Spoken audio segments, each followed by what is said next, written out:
fellow ninjas, Gunjito here. Today we'll be reacting to Game Theory FNAF The New Breed by the Game Theorist. Now I'm not sure what to expect in this video, but judging by the thumbnail, it's gonna be talking about Five Nights at Candy's and probably the joy of creation in this. So anyways, hope you guys enjoy this video. The original links are in the description below. Make sure to go subscribe to the Game Theorist. Without further ado, let's begin. Ugh, lame. Boring. Been there, done that one. Guys, huddle up. Y'all here? It's kind of hard to count you all. At this point, there's more of you than there are Pokemon species. Paper plate people. Here. Very true. Very true. Obscure lore-filled egg baby. Here. Jar of pickles.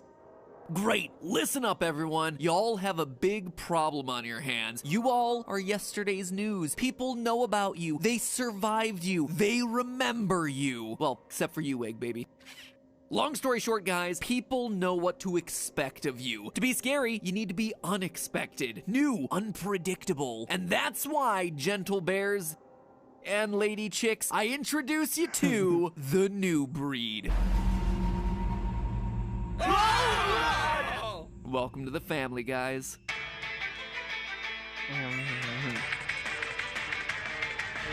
Ba ba ba da da.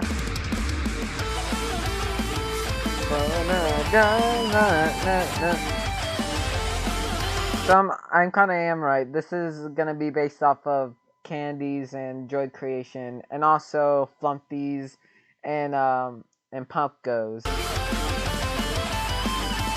Ba ba ba ba ba ba ba. Hello, Internet! Welcome to Game Theory, the show where my waistline is extending faster than the FNAF universe. When it comes to Five Nights at Freddy's, I've made no small deal about how huge this franchise has gotten. I mean, if you're looking to keep up with all the lore, this year, 2020 alone, is home to not one, but 5 new book releases. As if 7 main games, 4 spin-offs, and the Still in the Works movie weren't enough. But there was an announcement made by Scott earlier this year that I've been wanting to talk about for a while. An announcement that, to me, isn't just important to this franchise, but is important for all of gaming. Between all my jokes about how much I hate the franchise and how complex the lore has gotten, I've always said that the way Scott has crafted these games and how he's managed to run his community is perhaps the smartest, most modern way of making a video game. From the very first Five Nights game, he understood that the current age of gaming is all about sharing your experiences, that no 2 playthroughs should ever be alike, that obscure screens, jump scares, glitches, minigames, all of it should appear randomly and with very small probabilities so that people can go online and ask their friends, wait,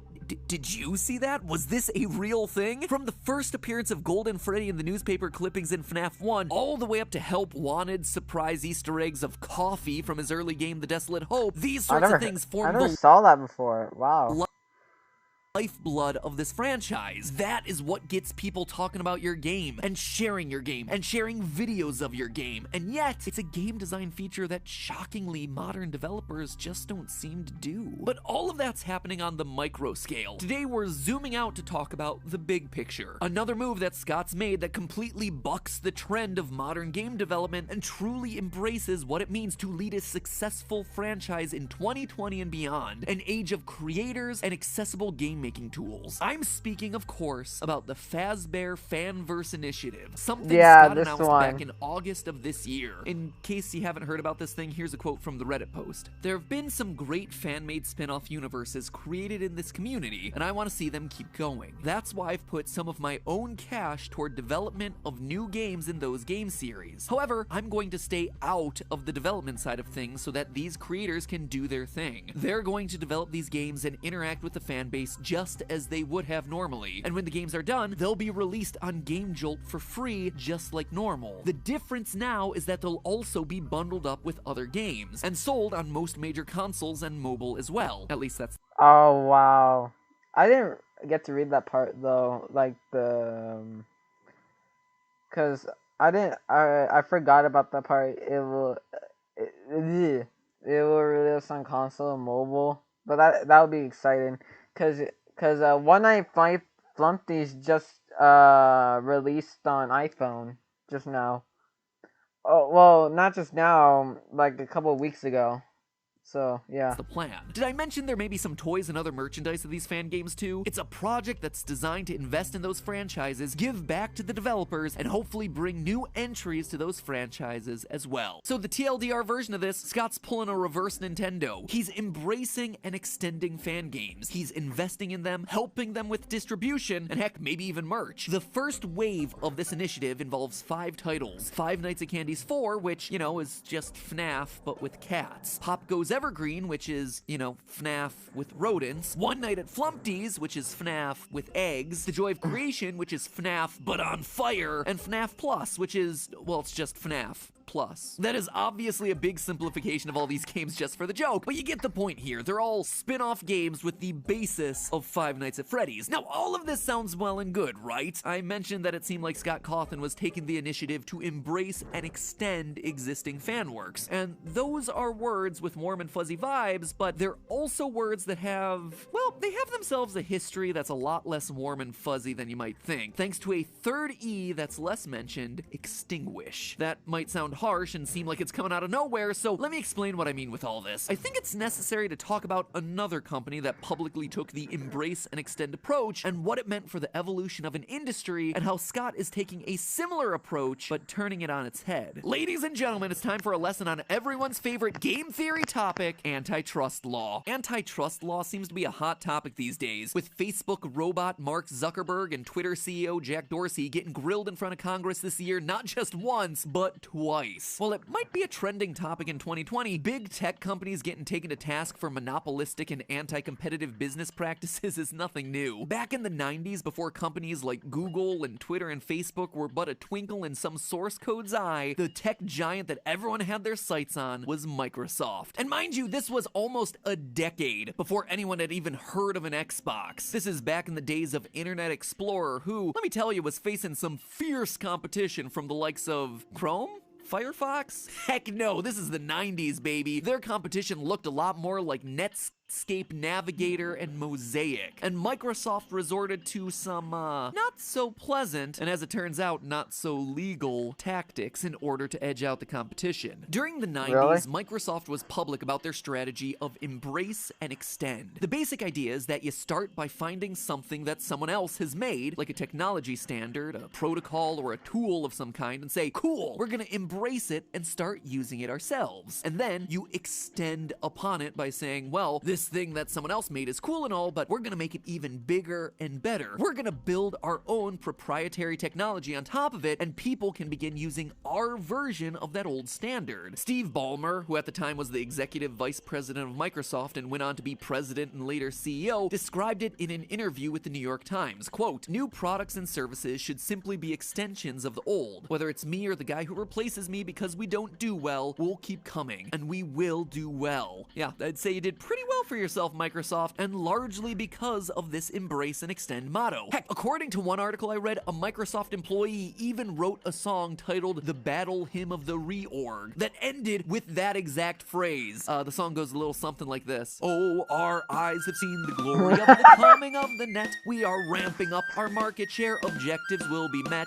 Soon our browser will be everywhere. You ain't seen nothing yet. We embrace and we extend. Man, and I thought I was nerdy. On its face, the policy of embracing and extending tools and protocols made by other people seems generous, right? You're adding to what's already there. But what this hides is the fact that once you take an existing standard and extend it with your own proprietary technology, you own the part that you're adding. And not only that, you're replacing the original public open standard with your own version that you alone have control over, effectively taking ownership over a standard that someone else created. And when Microsoft talks talk publicly about the first two E's, there was a hidden third E that they didn't like to mention in public: extinguish. Because once you've extended the old standard with your own proprietary additions, having effectively hijacked something that someone else had made, you now have control that you can use to extinguish the competition. By the way, that third E, extinguish, isn't just speculation on the part of Microsoft haters. Though Microsoft never talked about it publicly for obvious reasons, an investigation by the US Department of Justice found that the motto extend, embrace, extinguish was used in Microsoft internal communications. And considering that the entire court case centered around the fact that Microsoft was allegedly using anti-competitive practices to bar other companies from competing with them, the fact that they were literally trying to extinguish the competition didn't work all that well in their favor. Pro tip: if you have a business strategy that's evil and illegal, try not to use words that make it sound evil and illegal. And then don't use it in company emails, you doof! The Microsoft example is a bit technical, but it's easy to see examples of a similar strategy used in the entertainment world if you look at Disney. Rather than creating their own original stories, they began by embracing folk tales and classic stories in the public domain, like Sleeping Beauty, Beauty and the Beast, Cinderella, and The Little Mermaid. No problems there. They were open and available for anyone to use. Then, they extended these classic fairy tales by creating their own animated versions of these stories with their own spins on them. But then, they effectively extinguished competition by replacing the original work with their own. And when it comes to protecting their own characters and copyright, Disney is fiercely controlling. Unlike Microsoft, Disney has managed to do this without breaking any laws.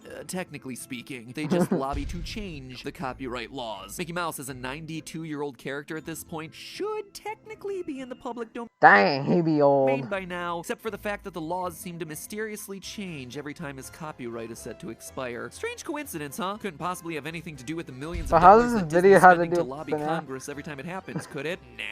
There is some serious irony in the fact that Disney has worked so hard to prevent their characters from entering the public domain, despite the fact that they began as a company by creating their own versions of classic public domain stories. And in many cases, Disney's versions of these stories have effectively replaced the originals in the public consciousness, which I gotta say is a shame, considering I personally want to re-experience the original Little Mermaid's ending, where, you know, she's given a dagger and has to choose to murder the prince or herself. And the Red Sea at sunset is actually the result of her blood pouring out into the water. Yep, that is the original story. Can't imagine why people would prefer the Disney version. Anyway, it's not all that surprising that you go to the books section of Amazon and search for classic fairy tales like Cinderella, the first thing that pops up is a Disney coloring book. Disney's worked really hard to make sure that their version of the story is the only version of the story that matters. So is Scott Cawthon guilty of doing the same thing here? Funding fan projects might seem like a generous gesture,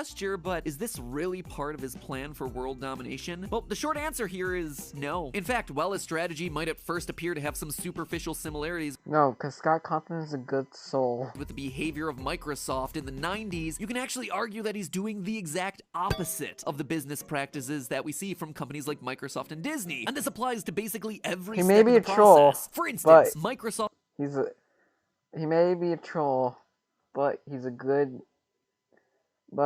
peaceful troll. worked by embracing public standards or products that other people had created, and Disney worked by embracing fairy tales and folk stories from the public domain. They were effectively targeting things that other people had created. But here, Scott is honing in on what's effectively his territory to begin with. Scott's own work is the foundation on which these fan creations were made. They exist with his blessing. This is something that we talked about in our FNAF fan art video from last year, but the long and short of it is that while Scott doesn't have the rights to publish work created by fans without their permission, fans don't have the rights to publish work based on his characters without his permission. All the fan creators are working with Scott's blessing, but ultimately, it's his characters and intellectual property to do with as he pleases. He's not capturing someone else's folklore and planting his flag in it to claim ownership over it. His flag was already there to begin with. And what's more, he's doing this with the full consent of the fan creators, which brings us to the second E, extend. Rather than trying to extend these these fan works for himself in a way that would allow him to claim creative ownership over them the way that Microsoft did, he's leaving the power in the hands of the fan creators and letting them be the ones to extend their own fan lore. And lastly, the third E, extinguish. Once again, it feels like Scott's doing the opposite of the original EEE strategy. Rather than trying to quash other creators so that the only thing left in the space is his original FNAF games, the entire point of this initiative is to include and promote other creators who can offer their fan games as an alternative. Not satisfied with only 7 official FNAF games? Here, check out what other people have made. And now, you can check them out on more platforms since they're coming to consoles and smartphones, and Scott Cawthon has given them the development resources to make it happen. So yeah, I think that far from being an example of a monopolistic business trying to control everything, this is an example of the opposite. Rather than being overprotective with his IP and issuing a cease and desist to anyone who tries to create their own fan game or spin on his creation, Scott is doing the opposite. He's giving the fan community's biggest developers even more resources, all while letting them have control over their own product. Yeah, I think I agree with that.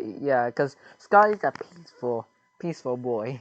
If all of this is starting to sound like one big puff piece and you're feeling ripped off that you got this far into a video without any tea being spilled, sorry, the drama you're looking for is in another castle. Because this, to me, feels like the future of the games industry. In the internet age, this age of social media, we are a culture of remixers. We meme, we take other people's creativity, we build upon it. We embrace the world that they've created to make our own original works via fan art, via fan fiction. And that is something that should be welcomed, embraced. If your product is important enough in someone's life that they want to develop their own version of it, they want to show their own fandom by doing their own video, game, whatever, that is a compliment. You hire them, you bless their work, you be a mentor to them, whatever it is. I can't help but think about Sonic Mania, which was created by a team known for their work in the Sonic fan game and ROM hack communities, and Sega gave them the keys to the kingdom to produce what's probably the best canonical Sonic game in recent history. Now contrast Scott and Sega's behavior with Nintendo, banning Twitch live streams for games that were paid for and played on release day, shutting down fan games because they were worried about it competing with their own products, shutting down tournaments run by people that are still really passionate about a multiplayer game that was originally released back in 2001. Sorry to pick on you, Nintendo, but I wouldn't be doing it if I didn't think it was deserved. These are bad moves. When games like Pokemon Uranium or another Metroid 2 remake come out, you just kill them. You stomp on them. What could be, and are in many cases, fully fleshed out games made by creators who spent years putting them together out of a love for your work, you put them through a shredder. Congratulations, you protected your IP, but you killed the love of your community in the process. And from a purely financial standpoint, heck, you could have just embraced those projects, could have hired those people on, you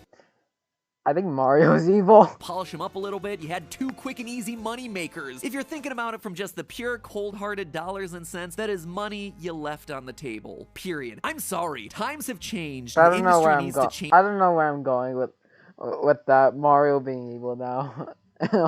With them. With so many scummy, exploitative, and downright crummy business practices that exist within the gaming industry, it can be easy to lose sight of the positive stories, the companies that are doing it right. And if we're able to recognize the more positive examples of how some companies are able to succeed by doing the right thing, maybe we can get just a little bit more of that sort of thing. FNAF is a huge example of a game that isn't just a game, it's a community of fans that pour tremendous amounts of love and effort into making their own content. Whether it's the Let's Play videos that first brought the game onto the scene during its early days, or the people that have gone the extra mile and been inspired to create their own fan games. The Fazbear Fanverse Initiative is a great example of what can happen when fans love a game franchise, and the franchise is willing to love them back. I just wish more people were paying attention. But hey, that's just a theory. A game theory. Thanks for watching.